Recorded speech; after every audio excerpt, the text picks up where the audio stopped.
इतिहास की दुनिया में आपका स्वागत। मध्यकालीन भारतीय इतिहास की चर्चा कर रहे हैं और हमारी चर्चा के केंद्र में है सुल्तान अलाउद्दीन खिलजी। अलाउद्दीन खिलजी के सिलसिले में अब तक हम 9 बार मिल चुके हैं और आज 10वीं बार मिल रहे हैं। मित्रों, अब तक हमने ये देखा कि अपने स्वामी सुल्तान जलालुद्दीन खिलजी की हत्या करके गद्दी पर बैठने वाला अलाउद्दीन खिलजी बहुत महत्वाकांक्षी व्यक्ति था और उसकी एक इच्छा थी कि वह दूसरा सिकंदर बने, सिकंदर सानी बने और पूरी दुनिया पर राज करे। हमने यह भी देखा कि अपनी यह इच्छा जब उसने दिल्ली के कोतवाल अताउल मुल्क को बताई, जो उसका मित्र भी था, तो उसने समझाया कि आप पहले हिंदुस्तान तो जीत लीजिए, उसके बाद दुनिया जीतने की बात करना। तो अलाउद्दीन ने हिंदुस्तान को जीतने का सिलसिला प्रारंभ कर दिया। पहले उसने गुजरात जीता, उसके बाद राजपूताना जीता और उसके बाद उसकी नजर पड़ी दक्षिणी भारत पर। संयोग से उसे गुजरात से एक ऐसा योद्धा मिल गया जिसका नाम था मलिक काफूर। अलाउद्दीन उस पर मोहित था, उस योद्धा पर। मलिक काफूर एक क्लीव था, एक हिजड़ा था, लेकिन योद्धा था।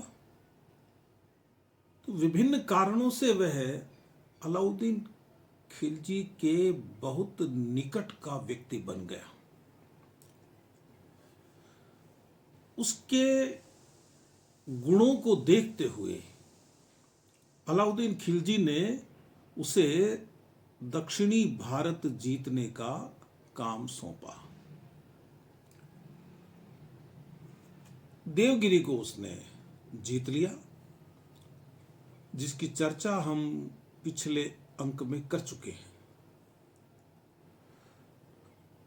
यह भी बात हुई थी कि देवगिरी के विषय में अलाउद्दीन पहले से बहुत जानता था, क्योंकि जलालुद्दीन के समय वह देवगिरी का एक अभियान कर चुका था जब वह सुल्तान नहीं था, और देवगिरी से उसे जो लूट का माल मिला उसके आधार पर उसने जलालुद्दीन खिलजी की हत्या करके सल्तनत को हथियाने की योजना बनाई थी, क्योंकि धन वहां से उसे बहुत ज्यादा मिला था। वहां अब भी राजा रामचंद्र देव शासन कर रहा था और रामचंद्र देव ने इस समय तक उसे वार्षिक कर भेजना बंद कर दिया था। तो यह एक बहाना था अलाउद्दीन खिलजी के लिए कि रामचंद्र देव कर नहीं भेज रहा है, इसलिए उस पर हमला करना चाहिए। और भी कारण थे। तो जब रामचंद्र देव को हरा दिया गया और उसे दिल्ली भेज दिया गया, दिल्ली वह 6 महीने रहा और इन 6 महीनों में अलाउद्दीन ने उससे बहुत अच्छी दोस्ती कर ली और यह दोस्ती रामचंद्र देव ने निभाई भी। अब दोस्ती की भावना से निभाया गया यह तो मैं नहीं कह सकता, लेकिन राजा रामचंद्र देव की मजबूरी थी कि वह अलाउद्दीन खिलजी से मित्रता रखे। या तो वह अपने राज्य का नाश कर ले और उसके हाथ कुछ भी न रहे, या वह अलाउद्दीन का एक करद राजा बनके देवगिरी में बैठा रहे। खैर, बाद में जब 1309-10 में इसने मलिक काफूर ने दूसरा अभियान किया दक्षिण का, जब वह वारंगल की ओर निकलना चाहता था, तो रास्ते में देवगिरी भी पड़ता था और रामचंद्र देव ने अच्छी सहायता की मलिक काफूर की, अच्छी आवभगत की, उसके सैनिकों के लिए बढ़िया बाजार लगवाया, उसके साथ अपनी फौज की टुकड़ी भी की। यानी एक करद राजा को जो करना चाहिए था वह उसने सब किया। इस अभियान पर जाते समय अलाउद्दीन ने कुछ नसीहतें भी दी थी मलिक काफूर को। उसे ये खबर मिली थी कि पिछले अभियान के दौरान मलिक काफूर अनेक अवसरों पर सीमा का उल्लंघन कर गया था, सैनिकों के साथ उसका व्यवहार अच्छा नहीं था, और जो दूसरे प्रभावशाली लोग जो उसके दल में शामिल थे उनके साथ भी उसका व्यवहार अच्छा नहीं था। तो अलाउद्दीन ने आरिज़े ममालिक सिराजुद्दीन को साथ किया और उसे समझाया कि आपको अपना व्यवहार नियंत्रित रखना है और जिस प्रताप रुद्र देव के खिलाफ आपको भेजा जा रहा है, यदि वह अपनी सारी संपत्ति सौंप दे और स्वयं को हमारे अधीन होना स्वीकार कर ले, स्वयं का हमारे अधीन होना स्वीकार कर ले, तो तुम इस बात पर जोर मत देना कि तुम दिल्ली जाओ और सुल्तान के सामने सर झुकाओ। तुम ये सोचो कि इससे तुम्हारा यश बढ़ेगा, तुम्हारा नाम होगा, तो यह मत सोचना। क्योंकि अलाउद्दीन का उद्देश्य दक्षिण भारत पर, मैं यह तो नहीं कह सकता कि प्रत्यक्ष नियंत्रण रखना नहीं था, लेकिन सक्रिय नियंत्रण रखना नहीं था। वह चाहता था कि दक्षिण के राजा उसके गुलाम तो हो जाएं, उसके अधीन तो हो जाएं, लेकिन अपने राज्य में पड़े रहें और मुझे खूब सारा धन दे दें और धन देते ही रहें। क्योंकि राजपूताना में वह ये गलती कर चुका था। वह उस गलती को दोहराना नहीं चाहता था कि उसकी सैनिक शक्ति भी कम हो जाए और उसके सामने दक्षिण की ओर से मुसीबतें खड़ी होती रही, जैसा कि राजपूताना में कर रहे थे। तो कहा अलाउद्दीन ने कि अपने सैनिकों के साथ भी अच्छा व्यवहार करना, वे यदि कर्ज मांगे तो उन्हें कर्ज भी दे देना, और इतना उदार भी मत हो जाना कि वे काम नहीं करें अपना। खैर, तो जो मलिक काफूर है वह निकल गया अलाउद्दीन की नसीहत लेकर। रामचंद्र देव उसको तैयार मिला उसकी अगवानी करने के लिए, और सबसे पहले उसने तेलंगाना राज्य के अंतर्गत पड़ रहे एक स्थान सरपुर पर आक्रमण किया, जिसे सबर भी लिखा हुआ है। वहां मलिक काफूर को कड़े मुकाबले का सामना करना पड़ा। किले का जो अधिपति था उसके बारे में कहा जाता है कि वह तो मारा गया था और उसने वह किला अपने भाई को सौंप दिया था, जिसका नाम अमीर खुसरो अनानूर लिखता है। तो वो कहते हैं कि ये जो किला है उस पर मलिक काफूर ने कब्जा तो किया, लेकिन वहां उसे वह दृश्य देखने को मिला जो रासपुताना में दिखाई देता ही रहता था।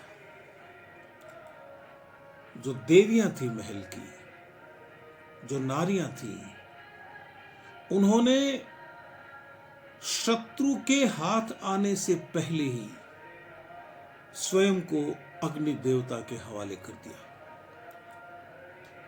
तो इसकी फौज को वहां औरतें नहीं मिली, और वह जो भाई था जिसका नाम अमीर खुसरो अनानूर लिखता है, उसने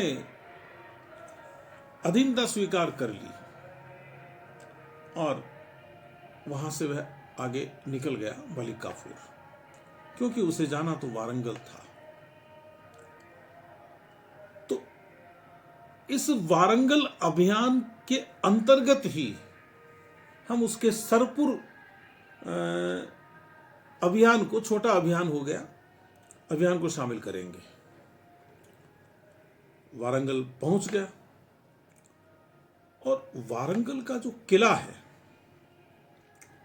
वह दक्षिण भारत के बहुत मजबूत किलों में गिना जाता था उस समय। किला पत्थर का बना हुआ था और वह जो पत्थर का बना हुआ किला था, उसके चारों तरफ पत्थर की बहुत मोटी दीवार थी और उस दीवार के बाहर भी एक दीवार मिट्टी की बनाई हुई थी जो पत्थर की दीवार से कम मजबूत नहीं थी। तो पहले तो संघर्ष उस मिट्टी की दीवार पर हुआ, कई दिनों तक लड़ाई चलती रही। किले को घेर तो लिया, रोजाना युद्ध होने लगा और जो दुर्ग के अंदर जो सैनिक थे प्रताप रुद्र देव के, वो तुर्कों को बहुत परेशान करने लगे छापे मार मार के। लेकिन कब तक यह चलता, क्योंकि वे अंदर थे और तुर्क बाहर थे। तो सीढ़ियों के सहारे रस्सों का उपयोग करते हुए, और तुर्क हैं वे, किले में घुस गए, पत्थर की दीवार तक पहुंच गए, इस दीवार को पार करके मिट्टी की दीवार को। और उसके बाद तो फिर यह होना ही था कि प्रताप रुद्रदेव हार गया। अब दो बातें थी कि यह हार हजारों लोगों की मौत के साथ होती और धन तो जाता सो जाता ही। तो प्रताप रुद्र देव ने संधि करना उचित समझा। बहुत मुश्किल था इस किले पर अधिकार करना, लेकिन परिस्थिति ऐसी बन गई कि प्रताप रुद्र देव को समझौता करना पड़ा। उसे यह संदेश भेजा गया कि तुर्कों की ओर से, मलिक काफूर की ओर से, कि हम कुछ नहीं करेंगे, कोई नरसंहार नहीं करेंगे, हम तो बस ये चाहेंगे कि आप समर्पण कर दें, अलाउद्दीन खिलजी की अधीनता स्वीकार कर लें और हमारी क्षतिपूर्ति दे दें। क्षतिपूर्ति का मतलब कि जितना हम लूट सकें उतना हमें लूटने दें। प्रताप रुद्रदेव ने यह बात मान ली। अब कितना धन दिया कितना नहीं दिया यह एक अलग बात है, यह मूल्यांकन हो भी नहीं सकता अब। लेकिन बहुत धन दिया प्रताप रुद्रदेव ने, देना पड़ा उसको। बरसों से जो संपत्ति इकट्ठी की हुई थी वह संपत्ति हाथ से निकल गई। बर्नी लिखता है कि 100 हाथी, 7,000 घोड़े और बहुत सारे रत्न दिए, हीरे मोती रत्न। और ये बताते हैं कि कोहिनूर हीरा, जिसकी दुनिया में बहुत चर्चा होती है, वह कोहिनूर हीरा भी मलिक काफूर को प्रताप रुद्रदेव से मिला। अमीर खुसरो लिखता है कि इतना धन मिला कि उस धन के भार से 1,000 ऊंटों की जो पीठ है वह लचकती थी। 1,000 ऊंटों की पीठ लचकना कोई मामूली बात नहीं है। और दक्षिण भारत का ये सोना, दक्षिण भारत के ये हीरे जवाहरात, ये सारे विदेशी आक्रांता के हाथ लग गए। और फिर मलिक काफूर देवगिरी वापस होता हुआ धार, झाई से गुजरता हुआ दिल्ली लौटा और दिल्ली में उसका 23 जून 1310 ईस्वी को जोरदार स्वागत किया गया। अलाउद्दीन खिलजी को तो यह करना ही था, क्योंकि अभी उसे मलिक काफूर को और काम लेना था। तो ये जो लूट थी यह सुल्तान के सामने प्रदर्शित की गई और इतना धन देखकर अलाउद्दीन प्रसन्न हो गया और उसने उसमें से कुछ धन है वह अपने अमीरों को और दूसरे लोगों को बांटा भी। तो यह था वारंगल अभियान। इसके बाद अभियान हुआ द्वार समुद्र का। यानी वह जून में तो आया ही था 1310 में, और नवंबर 1310 में उसे कहा गया कि आप द्वार समुद्र के लिए निकलिए मलिक काफूर को। और फिर साथ ही आप माबर को जीत लीजिए, मथुरा। यह मथुरा नहीं जो उत्तरी भारत में है, भगवान कृष्ण का जिससे संबंध है वह मथुरा नहीं, वह माबर है। मुस्लिम इतिहासकार, मुस्लिम वृत्तांतकार जिसको माबर कहते हैं। तो द्वार समुद्र में वीर बल्लाल तृतीय का शासन था और उसका वंश था होयसल वंश।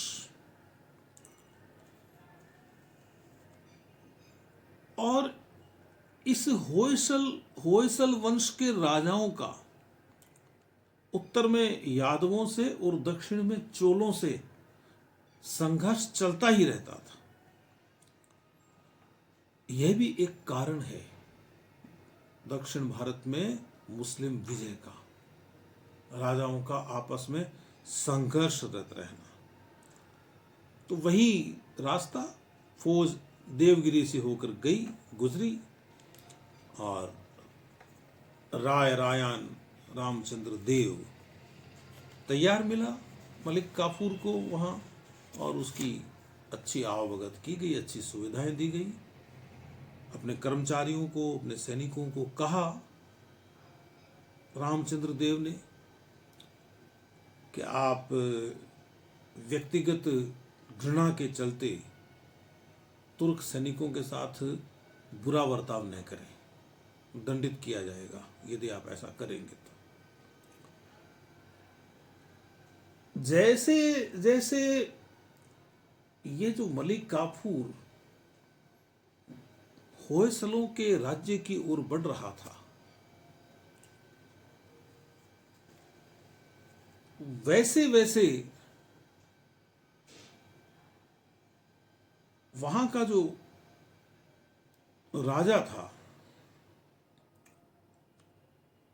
बल्लाल तृतीय, उसकी चिंता भी बढ़ती जा रही थी। लेकिन वह बहुत सावधान नहीं था। चिंता तो उसे थी, लेकिन इस समय वह पांड्यों के गृह संघर्ष में उलझा हुआ था। तो उसके वापस अपनी राजधानी पहुंचने का भी संकट था। लेकिन वह जब पहुंचा तब तक मलिक काफूर बिल्कुल द्वार समुद्र तक चला गया था, आ गया था द्वार समुद्र तक। और वीर बल्लाल तृतीय को यह अनुमान नहीं था कि वह इतना जल्दी आ जाएगा, नहीं तो वह शायद दूसरे राज्य के संघर्ष में नहीं उलझता। 10,000 घुड़सवार थे उसके पास, मलिक काफूर के पास, और फरवरी 1311 में वह द्वार समुद्र के किले के सामने था। अब वह होयसल नरेश आया भी, लेकिन वह तो घबरा गया। उसने सोचा कि जब राजा रामचंद्र देव और प्रतापरुद्र देव ही समर्पित हो गए तो मैं भला क्या मुकाबला करूंगा। क्योंकि इसके पहले तो वह समझता था कि पता नहीं आएगा या नहीं आएगा, सिर्फ मलिक काफूर के आगे बढ़ने की सूचना उसे मिल रही थी। आगे बढ़ता हुआ कहां जाएगा क्या पता। अब क्या हुआ कि वह बिल्कुल सामने आ गया, लड़ाई करने की स्थिति में नहीं था, तो उसने थोड़ा सा संघर्ष करके आत्मसमर्पण कर दिया। लेकिन मलिक काफूर ने यहां संतुष्टि दिखाई नहीं। बोले साहब हमें माल और चाहिए, आपके पास और धन है। तो उसने वहां रक्तपात किया और यह शर्त रखी कि आपको जिम्मी बनना होगा, यानी आपको या तो इस्लाम स्वीकार करना होगा या आप जिम्मी बन जाइए। तो कहा बल्लाल ने कि भाई मैं जिम्मी बन जाऊंगा। जिम्मी बनने का मतलब होता है इस्लाम से संरक्षित वह विधर्मी जो धन देकर अपना जीवन, अपनी सुरक्षा समर्पित कर देता है। तो एक तरह से आप यह समझ लीजिए कि उसका धर्म परिवर्तन तो नहीं हुआ, लेकिन वह इस्लाम से संरक्षित हो गया।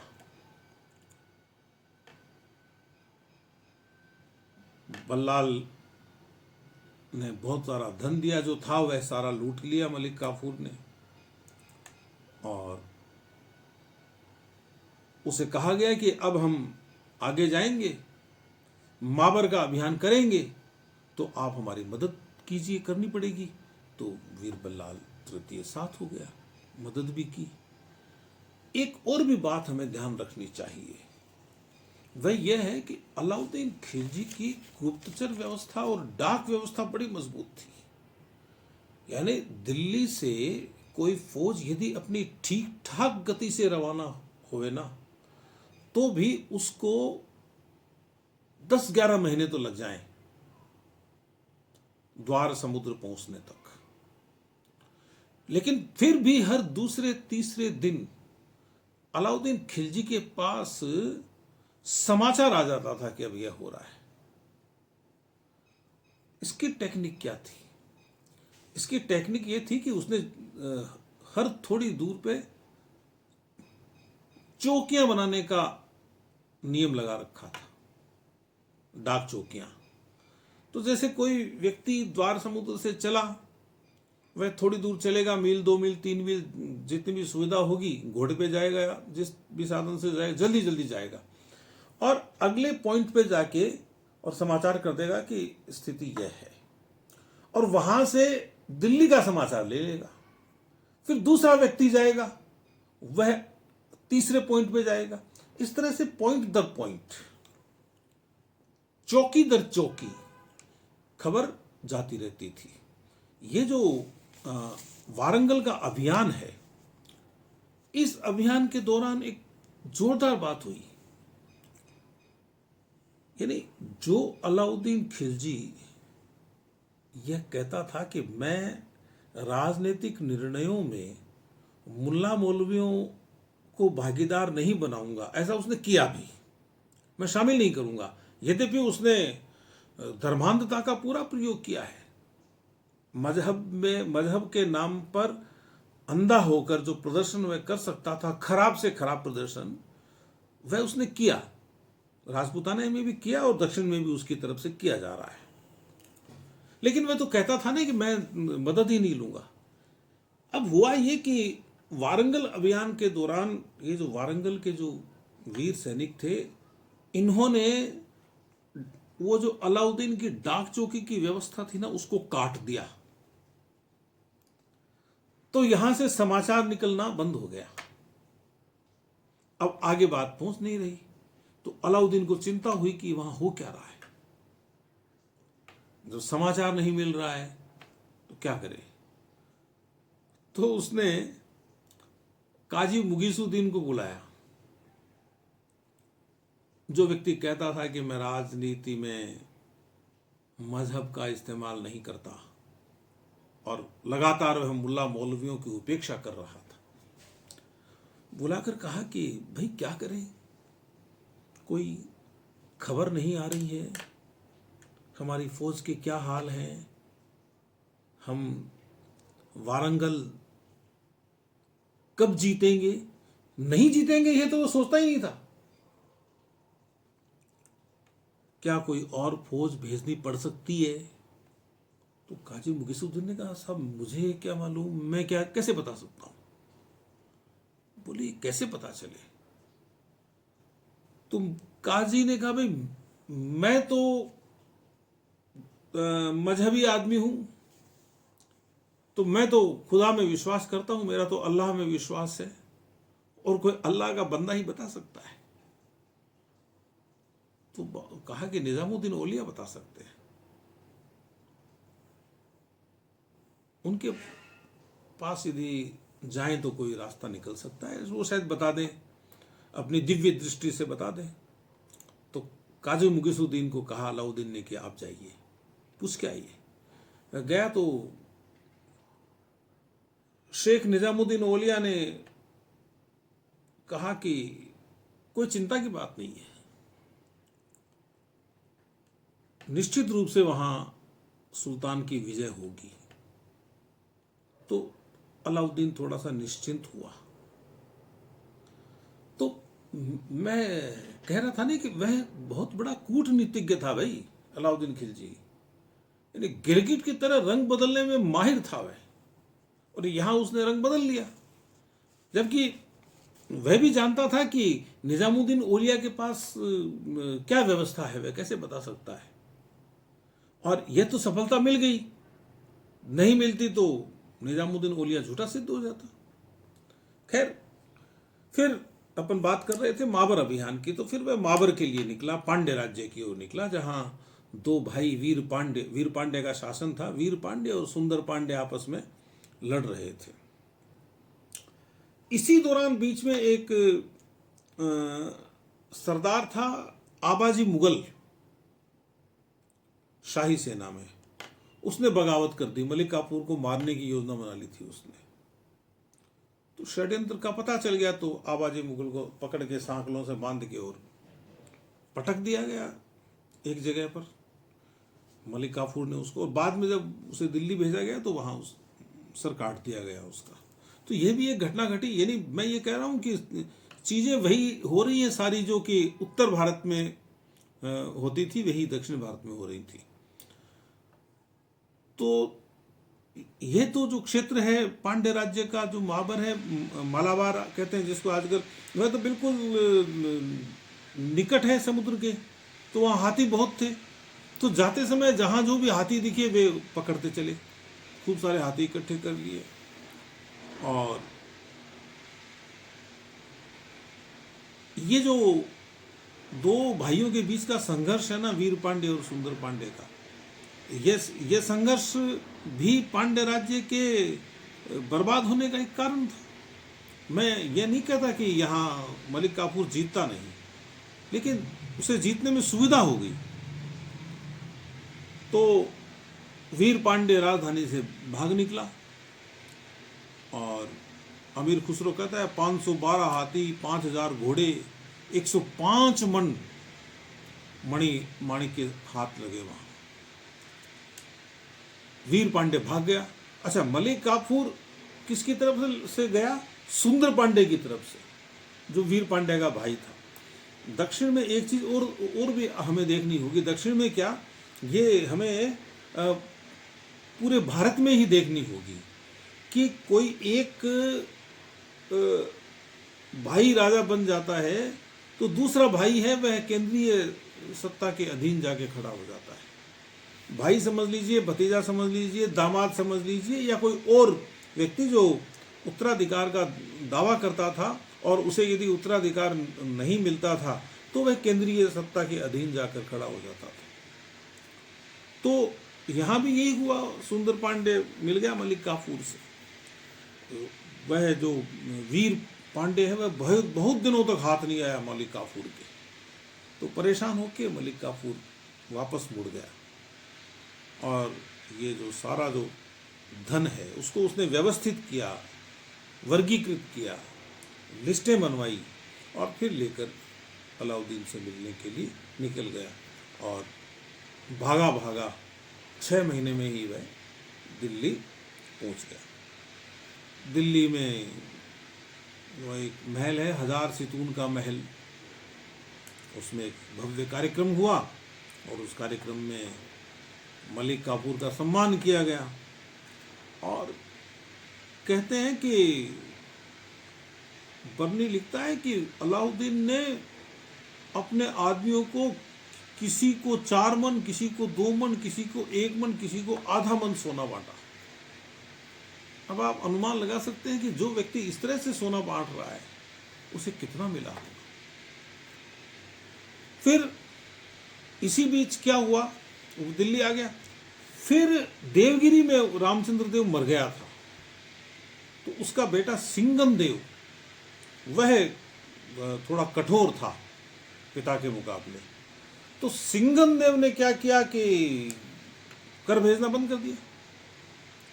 अलाउद्दीन को समाचार मिला कि वहां से टैक्स नहीं आ रहा है। उसने कहा भी ये तो गलत बात है।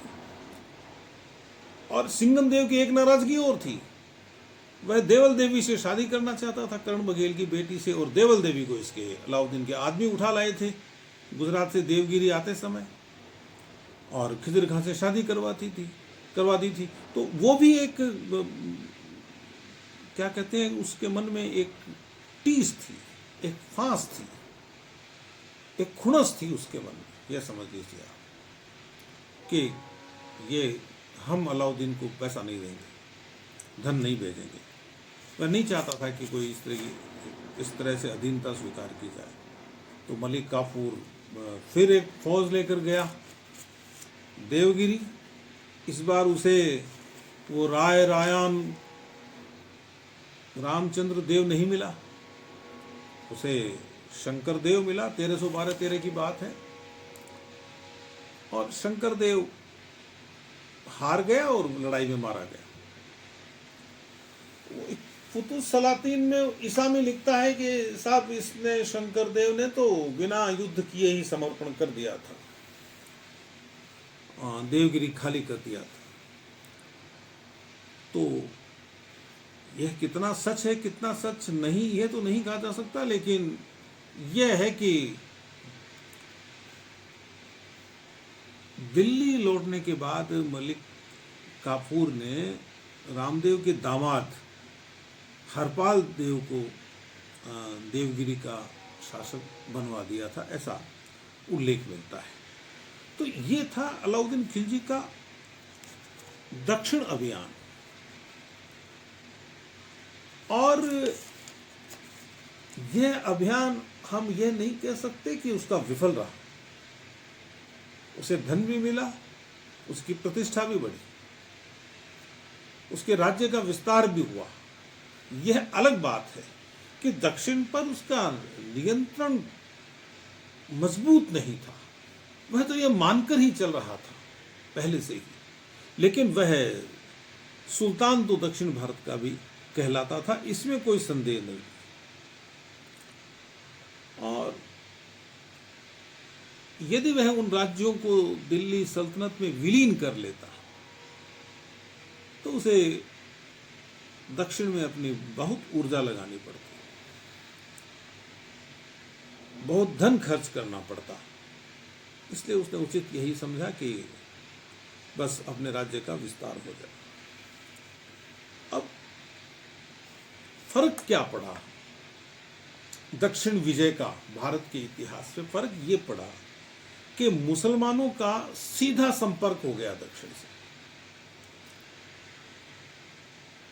और दक्षिण जो अपनी एक अलग पहचान रखता था धर्म और संस्कृति के क्षेत्र में, उस पहचान को बहुत बड़ा आघात लगा।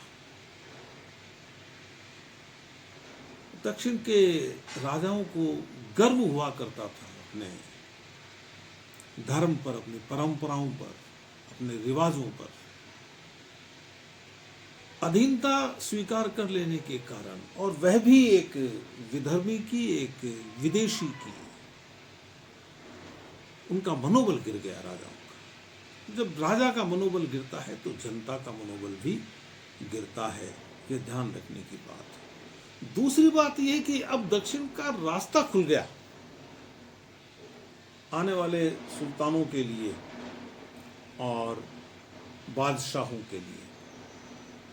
तो आप देखेंगे कि बाद में औरंगजेब तक, सल्तनत काल के बाद में मुगल काल शुरू हुआ था, और उसमें औरंगजेब तक दक्षिण के अभियान होते रहे। तो इस तरह अलाउद्दीन खिलजी के दक्षिण अभियान से दक्षिण तो स्वाभाविक रूप से कमजोर हुआ ही, धन की दृष्टि से कमजोर हुआ, और धर्म की दृष्टि से कमजोर हुआ, संस्कृति की दृष्टि से कमजोर हुआ, और सल्तनत मजबूत हुई। अब जो इतिहासकार मित्र यह कहते हैं कि इस तरह से तुर्कों के और गैर तुर्कों के या भारतीयों के संपर्क में आने से एक नई संस्कृति बनी,